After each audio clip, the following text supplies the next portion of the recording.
Umbanda. Chuta que é macumba! Eu acredito que grande parte do preconceito que a Umbanda sofre é justamente pela ignorância das pessoas de não pesquisarem o que é. Porque se você olha o que é a Umbanda, você vai simplesmente descobrir que é uma religião que está aqui para fazer única e exclusivamente o bem. Então não tem nada a ver com a amarração de macumba, de Exu Caveirinha é o demônio, é o satanás, nada disso. Então a função desse vídeo aqui é só dar uma clareada assim, nas ideias, expandir um pouquinho o cérebro, porque não dá para explicar a Umbanda em um vídeo de internet, né? Óbvio, mas eu vou tentar falar algumas coisinhas, alguns fatos, algumas coisinhas básicas da religião. Então, para começo de conversa, Candomblé e Umbanda são coisas opostas e muita gente acaba confundindo ainda. Ambos nasceram em solo brasileiro, mas o Candomblé ele busca pegar as raízes africanas, já a Umbanda, raízes brasileiras. Então você vai ver num barracão de Candomblé costumes, musicalidade, a forma de pensar na vida, o culto aos orixás, tudo relacionado à África. Já numa tenda de Umbanda, num terreiro de Umbanda, você pode encontrar lá o índio, você encontra o sertanejo, o caipira, o menino do morro, o escravo. No terreno de Umbanda há o culto ao orixá, né, que não é uma divindade com uma forma humana, é simplesmente energia, energia pura da natureza mesmo. Há o atendimento ao consulente, que é quando você vai em busca de ajuda, de guia ou uma conversa, né, que é quando um orixá ou uma divindade ela se manifesta no médium e ele tem essa conversa com você para te auxiliar. Existem os guias espirituais também, que são os eguns, né, que são espíritos reencarnados, iluminados, que estão aqui para orientar, para ajudar. Não há o princípio, né, do sacrifício animal na base religiosa da Umbanda, diferente do Candomblé. E também existe o sincretismo religioso, né, que o sincretismo vai unir aquela reunião de valores e crenças de culturas diferentes. Então, na época da escravidão, os escravos eles rezavam, eles cultuavam os orixás, só que como o cristianismo foi empregado neles, né? Então acabava que eles faziam associações de divindades de orixás com santos católicos. Então às vezes um escravo estava orando ali para um santo católico, mas no seu coração ele estava vendo a divindade, o orixá. A Umbanda ela vai ser formada em 15 de novembro de 1908, no Rio, por Zélio Fernandino de Moraes, que na época estava descobrindo a mediunidade, né? Então a família não sabia o que estava acontecendo, ele muito menos. Então eles levaram ele para um hospital, para um médico, e viram que ele não tinha problema de saúde.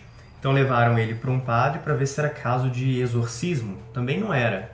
Então mandaram ele, a mãe dele levou ele para uma benzedeira.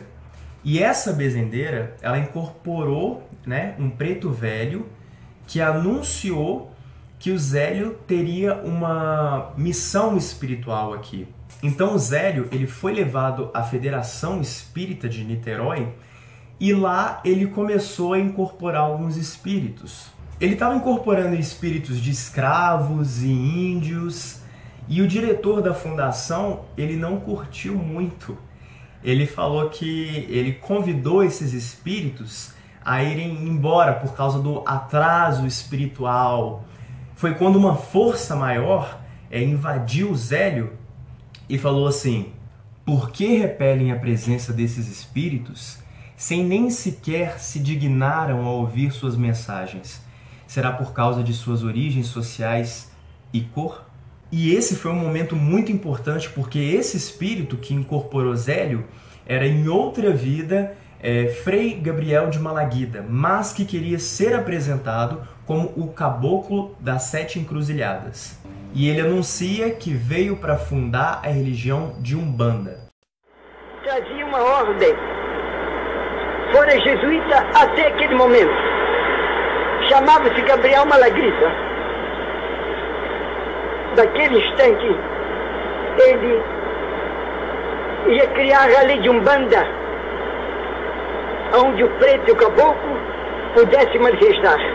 Então a Umbanda nasce no momento que o Preto Velho, pai Antônio, Zélio Fernandino de Moraes e o Caboclo das Sete Encruzilhadas, eles idealizam o ritual de Umbanda, né? Eles estabelecem.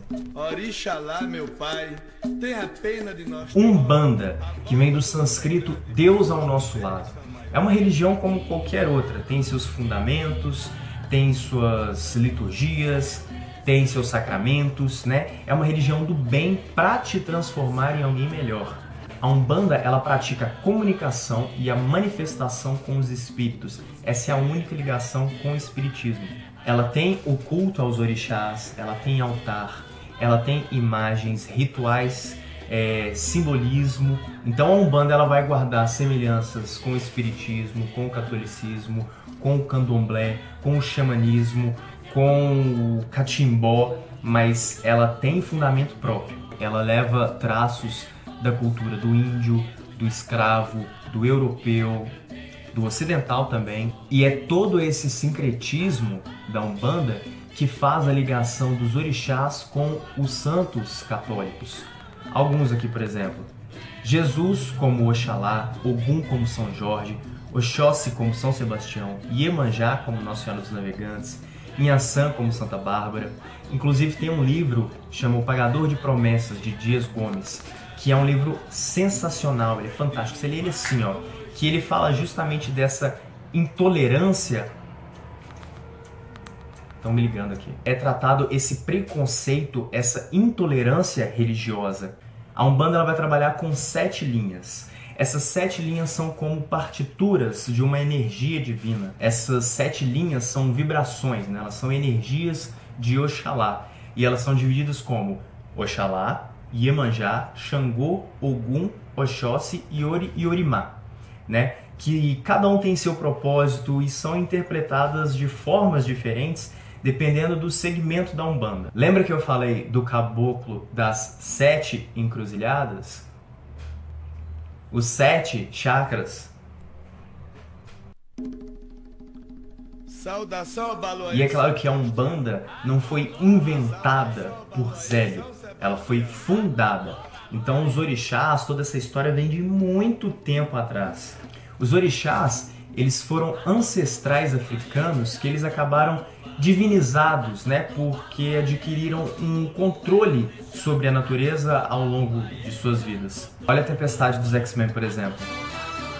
Além de controle de ofícios como plantações e tudo mais, e da condição humana. Os orixás, eles possuem características semelhantes com os humanos, porque eles se manifestam através de emoções como a raiva, os ciúmes, o amor em excesso. E como eu disse, na época dos escravos, como o catolicismo ele foi imposto, né? Então eles cultuavam ali, por exemplo, a Santa Bárbara, mas na sua cabeça era Inhaçã que eles estavam vendo. Cada entidade, cada orixá tem seu arquétipo. Arquétipo seria aquela forma ideal, aquele padrão. A gente vê muito isso no teatro também, o arquétipo do herói, o arquétipo do aventureiro, do bandido, do amante. Preto Velho, por exemplo, é aquela simplicidade, é um senhor de idade já curvado, foi escravo, foi tratado como animal e apesar de tudo não perdeu a fé. O caboclo, que é essa ligação, ele tem a ligação com a natureza, é simples também, mas é forte, é imponente, essa coisa de cheguei, é mais sério. A criança, que é o arquétipo da criança mesmo, dessa ingenuidade, da pureza, do amor, da alegria de ser uma criança. Exu e Pombagira são guardiões da luz que trabalham pro bem, protegendo, dando força, dando amparo, né? O Exu é aquela vitalidade, aquela abertura de caminho, né? A Pombagira seria realização, estimulação dos sentidos de Deus. Exu Mirim, né, que é aquela descomplicar as coisas da mente. Então, se você vê aí pessoas falando que estão usando o nome de Exu para fazer coisa ruim, magia negra, não é Umbanda. Isso não é Umbanda e estão usando o nome de Exu, mas não é Exu. Exu é uma energia divina que está pro bem, para fazer o bem. Deus é um só. mas é visto de formas diferentes. Como é que uma pessoa que mora no deserto, passa sede todo dia, naquele calor infernal, enxerga o mesmo Deus de um índio que vive na Amazônia, cheio de água e recurso e comida e floresta? Eles veem de forma diferente. O índio, ele vai acreditar que Deus é aquela criação perfeita que dá tudo ali. E essa pessoa do deserto vai pensar num Deus como um ser mais severo. Então o Deus é o mesmo, mas é visto de forma diferente. Para os católicos é o Deus, para o índio é o Tupã, para o muçulmano é Alá, para o judeu é Adonai, para o hinduísmo Brahman, para a Umbanda Olorum. Então Deus acima de qualquer entidade, de qualquer orixá. Deus acima de tudo! As giras de Umbanda, elas são sessões públicas, né, de atendimento à comunidade. É um momento que há rituais e as pessoas podem ir ver esses rituais, né? As pessoas conversam com os médiuns já incorporados para buscar ajuda, orientação, essas coisas. E o mais importante, é um trabalho gratuito. A prática da caridade é o fundamento base e principal da religião de Umbanda. E uma coisa que eu adoro nessa religião é que não há dogmas, né? Não há verdades absolutas e inquestionáveis. Por exemplo, estou dando só um exemplo, é o fato de Maria ser virgem, mas ter dado à luz, né? É um fato da Igreja Católica, você não pode questionar, é um dogma. E não existe isso na Umbanda, e também não há tabus, não há assuntos que não podem ser falados. Então tudo é falado, tudo é discutido e tudo tem seu motivo. Vale lembrar que a religião foi oficializada no Brasil em 18 de maio de 2012. Olha o tempo que passou! Então é isso, eu espero que vocês tenham gostado, tenham curtido, que tenham aprendido alguma coisa, né? Desculpa se eu falei alguma besteira, porque há vários segmentos de Umbanda, o que eu peguei era esse, né? O mais base mesmo. E é isso, se vocês quiserem um vídeo mais aprofundado, comentem aí, deem um like, compartilhem para quem acha que é só o chuta que é macumba. E é isso, até o próximo vídeo. Fui. E aí, Jack, gostou do vídeo? Que Deus perdoe tudo aquilo que vocês tenham feito. Que Deus perdoe as maldades que possam ter sido pensadas. Para que a paz possa reinar nos vossos corações e nos vossos lares. Com paz, saúde e felicidade. Com humildade, amor e caridade. Ao mundo inteiro, a bandeira de Oxalá.